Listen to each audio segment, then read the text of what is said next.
Hello दोस्तों, आप सभी कैसे हैं। आशा करता हूं कि आप सभी स्वस्थ होंगे।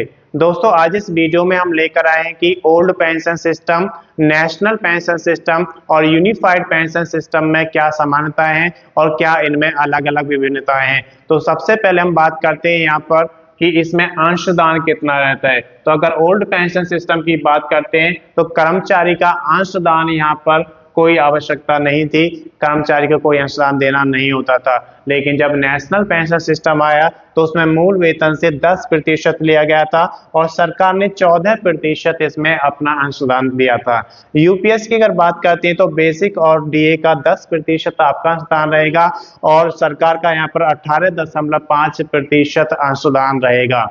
कर लाभ की अगर बात करते हैं तो ओपीएस में कोई कर लाभ नहीं मिलता था, लेकिन नेशनल पेंशन सिस्टम और यूपीएस में आपको कर में छूट दी जाती है।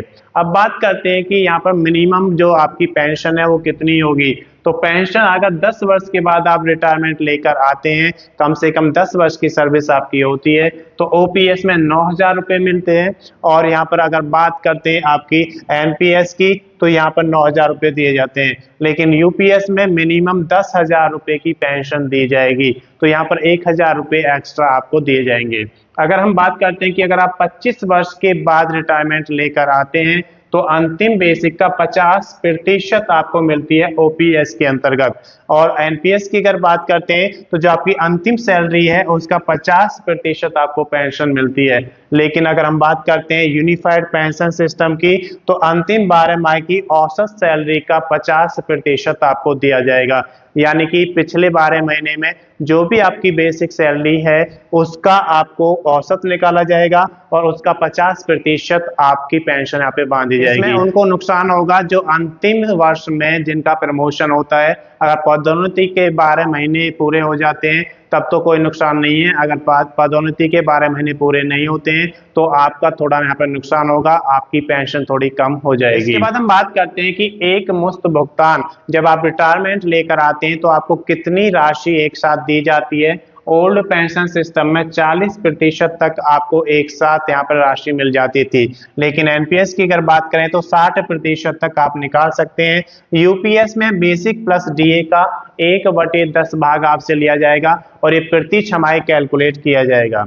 इसके बाद हम बात करते हैं यहाँ पर रिटर्न की। तो ये जो ओपीएस है वो बाजार पर निर्भर नहीं करता, लेकिन एनपीएस आपका ये बाजार पर निर्भर नहीं करता है, यूपीएस बाजार पर निर्भर करेगा। यानी कि अगर बाजार अप या डाउन होता है तो आपकी पेंशन या रिटर्न पर वो फर्क पड़ेगा। इसके बाद हम बात करते हैं शुरू या अंत की। तो ओपीएस की जो अंत हुआ था 1 जनवरी 2000 में बंद कर दिया गया था ओल्ड पेंशन सिस्टम को। उस समय एनपीएस यानी कि नेशनल पेंशन सिस्टम आया था। 1 जनवरी 2004 में इसकी शुरुआत की गई थी। यूपीएस की अगर बात करते हैं तो 1 अप्रैल 2025 से शुरू कर दिया गया है।